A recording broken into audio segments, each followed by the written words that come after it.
முன்னாடி பார்ட்டில் நம்ம ஒவ்வொரு பார்ட்டாக அந்த நார்மல் ப்ளவுஸ் கட்டிங் பார்த்துக்கிட்டே வரோம்.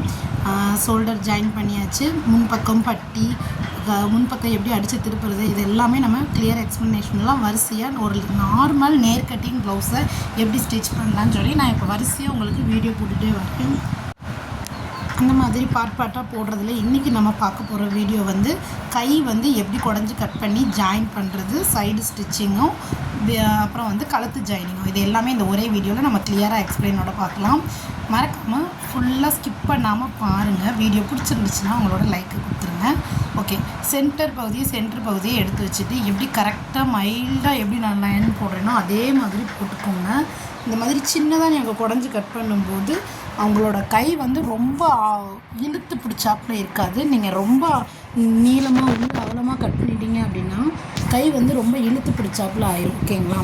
இந்த மாதிரி நீங்கள் கட் பண்ணிவிட்டு சென்டர்லேருந்து என்றைக்குமே பிகினர்ஸை ஸ்டார்ட் பண்ணுங்கள். நான் இன்ன வரைக்குமே நான் வந்து என்ன பண்ணுறேன் அப்படின்னா சென்டரில் வச்சு தாங்க கை ஜாயின் பண்ணுறேன். அது வந்து ரொம்ப யூஸ்ஃபுல்லாக இருக்குது. நேர் வந்து கரெக்டாக வந்துடுது. ஒன்று, ரெண்டாவது ஏற்றத்தாழ்வு எதுவுமே இல்லாமல் நீட்டாக நம்ம ப்ரெசென்ட் பண்ணுறதுக்கு கரெக்டாக இருக்குது. ஸோ நீங்களும் இதே மாதிரி ட்ரை பண்ணுங்கள். ஒன் சைடு அடிச்சுட்டு அதுக்கப்புறம் திருப்பி அது மேலே டபுள் ஸ்டிச்சிங் கொடுத்துட்டு அப்படியே இன்னொரு சைடையும் அப்படியே ஜாயின் பண்ணுறேன் பாருங்கள். இந்த மாதிரி நீங்கள் ஜாயின் பண்ணும்போது கையில் வந்து ஒரு ஏற்றத்தாழ்வோ எதுவுமே வராது. சுருக்கங்களையும் தவிர்த்தலாம். நீட்டாக நம்மளோட ப்ளவுஸை வந்து ஃபினிஷிங்காக கொடுக்க முடியும். திருப்பி நம்ம ஒரு டபுள் ஸ்டிச்சிங்காக இன்னொரு ஸ்டிச்சிங் போட்டுக்கலாம். ப்ளவுஸ் கட்டிங் வந்து நேர் கட்டிங்கை வந்து எவ்வளோ ஈஸியாக நம்ம ஸ்டிச் பண்ணி முடிக்கலாம் அப்படிங்கிறதுக்காக தான் நான் ஒவ்வொரு வீடியோ போட்டுகிட்டே இருக்கேன். ஒரே வீடியோவை லென்த்தாக போட்டுகிட்டே இருந்தேன்னா உங்களுக்கே போர் அடிச்சிடும். ஸோ அதனால தான் நான் பார்ட்டாக பிரித்து போட்டுட்ருக்கேன். வீடியோ பிடிச்சிருந்துச்சுன்னா லைக் பண்ணுங்கள். ஓரத்தில் இது வந்து கொஞ்சம் லைனிங் இல்லாமல் கொடுத்துருக்கிறதுனால பிசுறு கொஞ்சம் வரும் அப்படின்றதுக்காக ஓரத்துலேயும் ஒரு ஸ்டிச்சிங் கொடுத்துட்றேன். கொஞ்சம் பிசுறு வரதை தவிர்க்கலாம். ஓகேங்களா? அதே மாதிரியே இன்னொரு பக்கம் கையையே எடுத்து வச்சு நம்ம எந்த பக்கம் குடஞ்சிருக்கோமோ அதை கரெக்டாக வச்சு நாங்கள் ஸ்டிச் பண்ணுங்கள். இந்த மாதிரி குடஞ்சி எப்படி கட் பண்ணுறது அப்படிங்கிறதுக்கான வீடியோவும் தனியாக என்னோடய சேனலில் இருக்குது. வேணுன்றவங்க மறக்காமல் போய் வாட்ச் பண்ணுங்கள். அது மட்டும் இல்லை, கையில் வந்து நிறையா பேர் ஒட்டு கொடுக்குறதுக்கு வந்து எப்படி கொடுக்குறதுன்னு ரொம்ப ஃபுல்லாக வந்து ஒட்டு கொடுத்துட்ருப்பீங்க. அகலம் எல்லாமே நீளம் எல்லாமே சேர்த்து. பட் நம்ம ஆம்கோல் கிட்ட மட்டும் ஒட்டு கொடுத்தாலே போதுமானதுங்க. கீழே அந்த அளவுக்கு வந்து அகலம்லாம் தேவையே கிடையாது. அதை எவ்வளோ ஈஸியாக நம்ம கை ஜாயினிங் பண்ணலாம், கை ஜாயின் பண்ணி ஒட்டு கொடுத்து நம்ம இது பண்ணலாம் அப்படிங்கிறதுக்காகவும் ஸ்டிச்சிங் பண்ணலாம் அப்படிங்கிறதுக்காகவும் என்னோடய சேனலில் வீடியோ இருக்குது. விசிட் பண்ணாதவங்க போய் விசிட் பண்ணி பாருங்கள். பிடிச்சிருந்துச்சுன்னா கண்டினியூ பண்ணுங்கள் என்னோடய சேனலில். இதே மாதிரியான ப்ளவுஸ் கட்டிங்ஸ் வீடியோஸ் பார்க்குறதுக்கு என் சேனலை சப்ஸ்கிரைப் பண்ணி வச்சுக்கோங்க. ஓகேங்களா?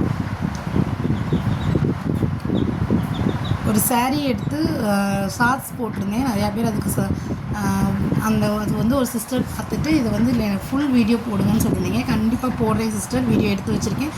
எடிட்டிங் பண்ணிவிட்டு நான் கண்டிப்பாக உங்களுக்கு போடுறேன். வாட்ச் பண்ணுங்கள். சாரியில் எவ்வளோ க்யூட்டாக நம்ம அந்த இது ஸ்டிச் பண்ணி நம்ம குழந்தைங்களுக்குலாம் நம்ம போட்டு விடலாம் அப்படின்னு சொல்லி நீங்களும் அதே மாதிரி ஸ்டிச் பண்ண ரொம்ப யூஸ்ஃபுல்லாக இருக்கும். நெக்ஸ்ட் வீக்குள்ளே நான் போட்டுருவேன். இந்த வீக் வந்து நீங்கள் கோவில் கூட எங்களுக்கு, அதனால் நான் கோவில் திருவிழாக்கு போயிடுவேன்.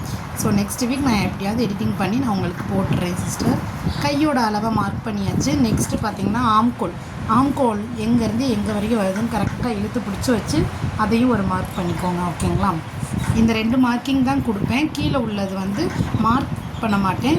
ஸ்ட்ரைட்டாக நம்ம அடிச்சிடணும். அந்த தையலில் அடித்து முடித்ததுக்கப்புறம் தான் அளந்து பார்த்துட்டு எவ்வளோ பீஸ் எக்ஸ்ட்ராவாக இருக்கோ அதுக்கு தகுந்த மாதிரி முதுகு பக்கத்தில் பிடிக்கிற டாட்டை வந்து நான் பிடிச்சிக்குவேங்க.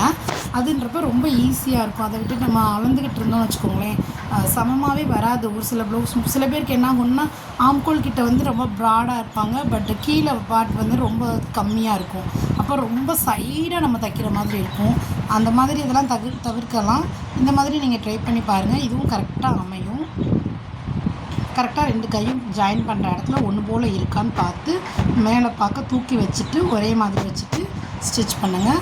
நெக்ஸ்ட்டு முன் பக்கத்தை கரெக்டாக ஒன்று போல் ஒன்று பாருங்கள். நம்ம பட்டி பகுதி பாருங்கள், எந்த ஒரு ஏற்றத்தாழ்வுமே வராமல் எவ்வளோ நீட்டாக ஆகுது பாருங்கள்.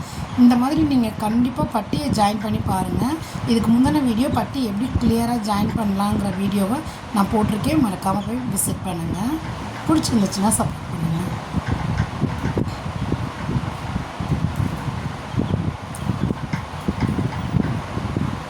எக்ஸ்ட்ரா கிளாத்லாம் நம்ம கட் பண்ணி ரிமூவ் பண்ணிடுவாங்க. இதே மாதிரி தான் இன்னொரு பக்க கையையும் இப்போ நம்ம அளவு வச்ச மார்க்கிங்கை வச்சு இன்னொரு பக்க அளவை நம்ம மார்க் பண்ணிடணும். ஓகேங்களா? திருப்பி நம்ம அளவு ப்ளவுஸ் வச்சு அளக்க வேண்டியதில்லை. நம்ம ஏற்கனவே ஒரு சைடு நம்ம வச்சுருக்க அளவை வச்சு இன்னொரு சைடு மார்க் பண்ணுங்கள். அப்போனா கரெக்டாக இருக்கும். அளவு ப்ளவுஸ் வச்சு நீங்கள் வைக்கும்போது என்ன ஆகும் அப்படின்னா, ஒரு நேரம் நீங்கள் அதில் வந்து கரெக்டாக இழுத்து பிடிச்சிருப்பீங்க, இதில் வந்து ரொம்ப இழுத்து பிடிக்காம விட்டுருப்பீங்க. அப்போ கொஞ்சம் வித்தியாசப்படும். பட் இது வந்து அந்த ப்ளவுஸ் வந்து இப்போ தான் நம்ம ஸ்டிச் பண்ணிகிட்ருக்கோம் அப்படின்றதுனால சுருக்கங்கள்லாம் எதுவுமே இல்லாமல் நீட்டாக இருக்கும் பார்த்திங்களா? அதனால் ஒரே அளவாக கிடைக்கும் நமக்கு. ஸோ நம்ம அதே மாதிரி இந்த கையை வச்சு நம்ம ஜாயின் பண்ணிடலாம். ஸ்ட்ரெயிட் தையல் கொடுத்துருங்க. அவ்வளோதாங்க. இதே மாதிரி ஒரு 3 தையல் கிட்ட போட்டு எடுத்துக்கோங்க.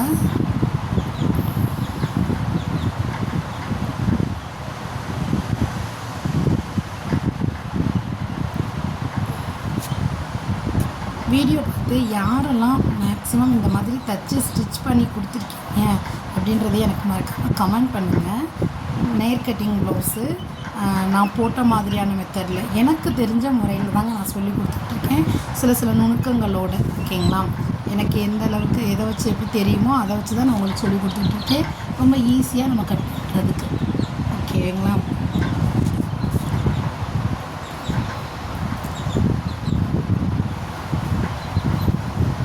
நெக்ஸ்ட்டு நான் பாருங்கள், நான் 2 சைடையுமே ஃபினிஷ் பண்ணி முடிச்சிட்டேன். அதுக்கப்புறம் நம்ம அளவு ப்ளவுஸ் வச்சு அளந்து பார்க்குறேன் கரெக்டாக இருக்கா அப்படின்னு சொல்லி.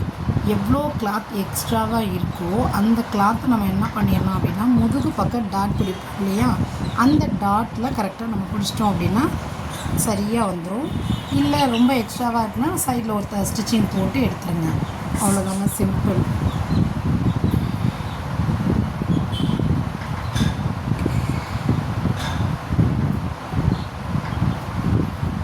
முதலையே நம்ம அளந்துட்டு இருந்தோம் அப்படின்னா கொஞ்சம் முன்ன பின்ன வரும். இந்த மாதிரி நீங்கள் அளந்து தச்சு முடிச்சுட்டு அளந்தீங்கன்னா 2 சைடும் சமமாக நம்ம பிடிச்சிடலாம்.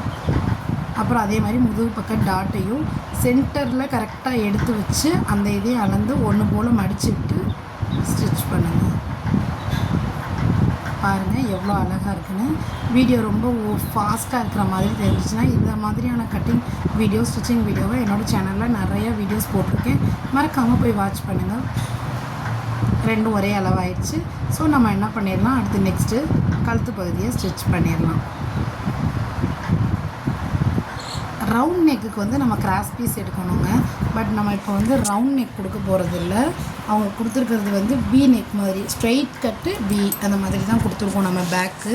ஸோ என்ன பண்ணிடலாம், ஈஸியாக நம்ம பேக் நெக் வந்து இந்த மாதிரி நேர் பீஸே எடுத்துக்கலாம். நான் எடுத்துருக்கேன் பாருங்கள், இந்த மாதிரி நேர் பீஸ் எடுத்து 2யும் ஸ்டிச் பண்ணிக்கோங்க. கிராஸ் பீஸ் தேவையில்லை இந்த இதில். ரவுண்ட் நெக்குக்கு தான் கிராஸ் பீஸ். ஏன்னா நம்ம அந்த ரவுண்ட் வந்து பெண்டி பண்ணி வளைஞ்சு வரணும் அப்படிங்கிறதுக்காக தான் நம்ம ரவுண்ட் நெக் யூஸ் பண்ணுவோம். ரவுண்ட் நெக் வந்து கிராஸ் பீஸ் யூஸ் பண்ணுவோம். இது வந்து நம்ம ஸ்ட்ரைட்டு பா நெக் யூஸ் பண்ணுறவங்களும் ஸ்ட்ரைட்டாகவே நம்ம எடுத்துக்கலாம். கிராஸ் பீஸ் வைக்கணுங்கிற தேவையே கிடையாது.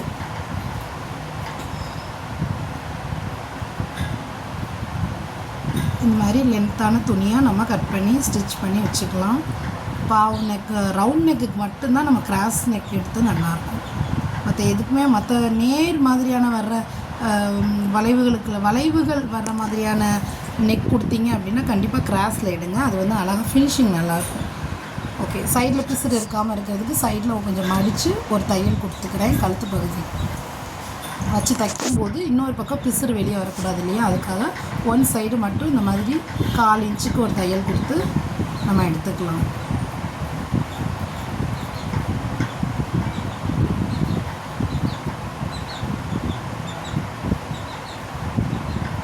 அவ்வளோதாங்க, ஸ்ட்ரைட்டாக ஒரு தையல் கொடுத்துச்சு. நெக்ஸ்ட்டு நம்ம கழுத்தில் வச்சு ஜாயின் பண்ணிடலாம். லெஃப்ட் சைட்லேருந்து ஜாயின் பண்ணுங்கள். கரெக்டாக நம்ம அளவு குறிச்சிருக்க அந்த 1/4 இன்ச்சிலேருந்து வச்சு ஜாயின் பண்ணுங்கள். எங்கெல்லாம் நம்ம அந்த வளைவு வருதோ அந்த இடத்துல நம்ம என்ன பண்ண போகிறோம்னா ஒரு நீள அகலமான ஒரு சுருக்கு வைக்க போகிறோம். அந்த சுருக்கு வைக்கிறது மூலமாக அந்த இடம் வந்து நமக்கு அந்த துணி வந்து திருப்பி கொடுக்கும். அதனால தான் நம்ம அந்த இடத்துல சுருக்கு வைக்கிறோம். திருப்பாமல் சும்மா அப்படியே நம்ம அடித்தோன்னு வச்சுக்கோங்களேன், கண்டிப்பாக வீ நெக் வராது. அது ஒரு மாதிரி இறுக்கி பிடிச்சாப்பில் இருக்கும். அந்த நெக்கை திருப்பும் போது அது ரொம்ப கஷ்டமாக இருக்கும். நீங்கள் அந்த மாதிரி இல்லாமல் நல்லா அகலமாக சுருக்கு வைங்க. பாவாடைகளுக்கெல்லாம் சுருக்கு வைப்போம் தெரியுமா, அந்த மாதிரி சுருக்கு வச்சு அந்த இடத்துல ஸ்டாப் பண்ணி நிப்பாட்டிக்கும். கரெக்டாக எந்த இடத்துல வருதுன்றதை சாப்பீஸில் மார்க் பண்ணிக்கிட்டு கரெக்டாக அந்த இடத்துல ஒரு சுருக்கு இந்த மாதிரி மடித்து விட்டு வைங்க. அப்போனா தான் இந்த துணி வந்து நமக்கு நேராக திரும்பும். அந்த இடத்துல மிஷினை ஸ்டாப் பண்ணி ஊசியை நல்லா உள்ளே விட்டு நிப்பாட்டிக்கோங்க. இப்போ நீங்கள் திருப்பும் போது அந்த துணியும் உங்களுக்கு திரும்பி கொடுக்குங்க, சுருக்கம் எதுவுமே இல்லாமல். அதுக்காக தான் நம்ம அந்த இடத்துல வந்து ஒரு சுருக்கு வச்சு நம்ம திருப்புறோம். நெக்ஸ்ட் வந்து நேர் தையல் தான், அதை போட்டுக்கிட்டே வந்துடலாம். திருப்பி கழுத்துக்கிட்ட ஒரு வீநெக் கொடுத்துருக்கோம். அந்த இடத்துலையும் எந்த இடத்துல வருதோ அந்த இடத்துல கரெக்டாக ஒரு சுருக்கு வச்சுக்கணும். சுருக்கு வச்சுட்டு துணியை வந்து திருப்பி கொடுத்துக்கோங்க. ஊசியை குத்தி நிப்பாட்டிட்டு திருப்பி கொடுத்துக்கோங்க. இந்த மாதிரி நீங்கள் ஸ்டிச் பண்ணும்போது கழுத்து ஃபினிஷிங் சூப்பராக வருங்க. நீங்கள் ட்ரை பண்ணி பார்த்துட்டு மறக்காமல் எனக்கு கமெண்ட் பண்ணுங்கள். யாரெல்லாம் இந்த மாதிரி தான் நாங்கள் வீநெக் வைப்போம் அப்படிங்கிறவங்களும் எனக்கு கமெண்ட் பண்ணுங்கள். கரெக்டாக எந்த இடத்துல வருதோ அந்த இடத்துல ஊசியை அப்படி குத்தி உள்ளே நிப்பாட்டிட்டு திருப்புங்க. ஊசி இல்லாமல் நீங்கள் திருப்பும் போது என்ன ஆயிரும்னா துணி வந்து மூவ் ஆகிரும், வேறு கொஞ்சம் அசைஞ்சு கொடுத்துரும். அப்போ வந்து உங்களால் சரியாக இது பண்ண முடியாது. ஸோ என்ன பண்ணணும்னா என்றைக்குமே நிப்பாட்டி திருப்பும்போது ஊசி வந்து உள்ளே இறங்கி இருக்கிற மாதிரி வச்சுட்டு திருப்புங்க. நான் சொல்கிற இந்த டிப்ஸ் வந்து பிகினர்ஸ்க்கு கொஞ்சம் யூஸ்ஃபுல்லாக இருக்குன்றதுனால சொல்கிறேன். தைக்கிறவங்களுக்கு இது கூட தெரியாதா அப்படின்னு கூட கமெண்ட் பண்ணுவீங்க. இல்லை, நிறையா பேர் வந்து கிளாஸ் எதுவும் போகாமல் ஆன்லைன் இந்த மாதிரி ஃபோனில் பார்த்தே நிறையா பேர் ஸ்டிச் பண்ணுறவங்கள நான் பார்த்துருக்கேன். நானே அந்த மாதிரி தான் கிளாஸில் எதுவும் போனதில்லை. இந்த மாதிரி தான் நான் ஸ்டிச் பண்ண ஆரம்பிச்சிருக்கேன். ஸ்கூல் டேஸில் நான் போனது, அது கூட எனக்கு அந்த அளவுக்குலாம் தெரியாது தையல். ஏதோ ஓரளவுக்கு நார்மலாக தைக்க தெரியும், அவ்வளோதான். இப்போ அதை நான் நல்லா தைச்சதுக்கு காரணம் என்னோடய மொபைல் பார்த்து தான். மொபைலில் ஒவ்வொரு சேனல்லையும் உள்ள ஸ்டிச்சிங் வீடியோலாம் நல்லா பார்த்து சில நுணுக்கங்களையும் கற்றுக்கிட்டு அது மட்டும் நமக்கு வந்து கண்டிப்பாக நம்மளால் தைக்க முடியுமா அப்படின்னா முடியாதுங்க. நீங்கள் எந்த அளவுக்கு நிறைய தைக்கிறீங்களோ, இப்போ ஒரு நேர் கட்டிங் ப்ளவுஸு 10 ப்ளவுஸ் நீங்கள் தைச்சிட்டிங்கன்னு வச்சுக்கோங்களேன், 10 ப்ளவுஸுக்கும் ஒவ்வொரு இதை உங்களால் நீங்களே உணர முடியும். இந்த இடத்துல நம்ம இதை வச்சுருந்தா இது சரியாக வந்திருக்குமோ அப்படிங்கிற மாதிரியான புரிதல் வந்து நமக்கு நிறைய ஏற்படும். அனுபவங்கள் தான் நமக்கு பெரிய ஆசான்னு சொல்லுவாங்கல்ல, அது வந்து கண்டிப்பாக இதுலேயும் உண்டுங்க. அனுபவம் தான் ஆசானாக நமக்கு மாறும். எவ்வளோ தான் நீங்கள் தையல் பழகியிருந்தாலும் சரி, நிறைய வீடியோ பார்த்து அதே மாதிரி ஸ்டிச் பண்ணாலும் சரி, நீங்கள் ஸ்டிச் பண்ணும்போது ஏற்படுற அந்த அனுபவங்கள் தான் உங்களுக்கு பெரிய பாடமாக இருக்கும். ஏதாவது மிஸ்டேக் பண்ணுவீங்க, இதனால தான் நம்ம ஏற்படுத்தியிருக்கு அப்படிங்கிறத நம்மளால் யோசிக்க முடியும். அந்த மாதிரி யோசிக்கும் போது நம்மளால் நம்ம தப்பை ரியலைஸ் பண்ணிக்கவும் முடியும். அதை எப்படி திருத்தணுங்கிற வழியையும் நம்ம மேற்கொள்வோம். அப்படிங்கிறப்ப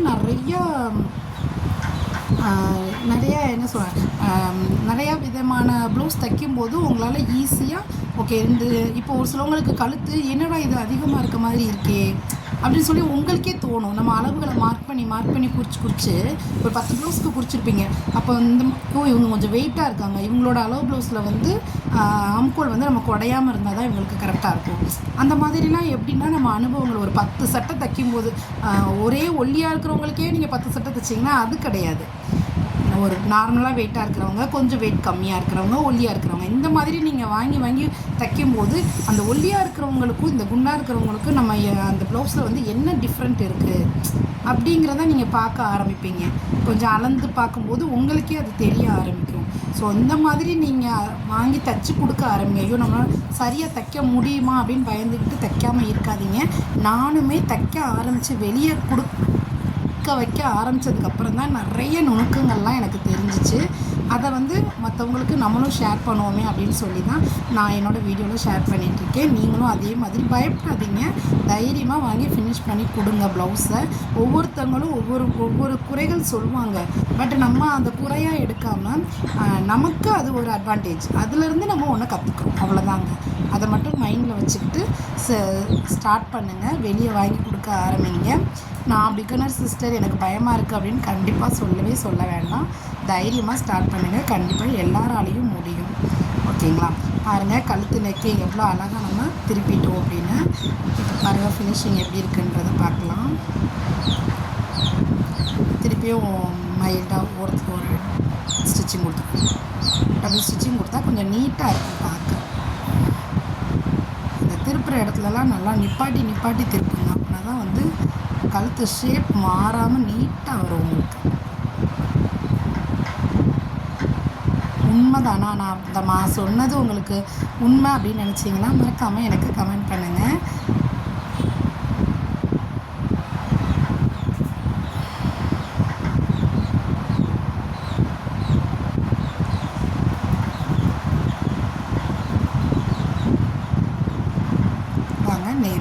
நம்மளோட ஃபினிஷிங் எப்படி வந்திருக்குன்னு பார்க்கலாமா? பாருங்கள், கழுத்து நெக்லாம் நல்லா கரெக்டாக சூப்பராக வந்திருக்கு. தெரியுதா உங்களுக்கு? வீ நெக்லாம் நீட்டாக இருக்குது. பின்னாடி காட்டு பாருங்கள், யூ மாதிரி வந்து வீ திரும்பி இருக்குது.